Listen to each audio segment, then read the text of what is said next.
ఇజ్రాయెల్కి iron dome అనేటువంటి కవచ వ్యవస్థ ఉంది. దాని మీదకి ఎన్ని మిస్సైళ్ళు వచ్చినా, యుద్ధ విమానాలు వచ్చినా ముందుగానే సిగ్నల్ ఇస్తుంది. తద్వారా దేశవ్యాప్తంగా సైరన్స్ వినబడతాయి.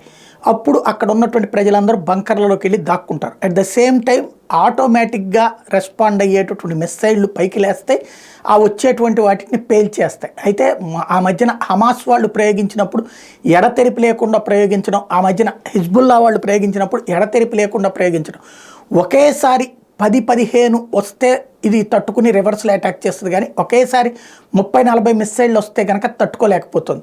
వీళ్ళ వీక్నెస్ని, ఈ ఐరన్ డోమ్లో ఉన్నటువంటి వీక్నెస్ని కనిపెట్టినటువంటి హౌతీ తీవ్రవాదులు తాజాగా చేసినటువంటి ఎడతెరిపి లేని అటాక్స్లో దాదాపుగా 3 సైనికులు దెబ్బతిన్నారు, 4 ప్రజలు గాయపడ్డారు. ఇజ్రాయెల్కి ఐరన్ డోమ్ రక్షణ కల్పించలేకపోయింది. దీనికి ప్రత్యామ్నాయం ఇప్పుడు ఆలోచించాల్సిన పరిస్థితి వచ్చింది.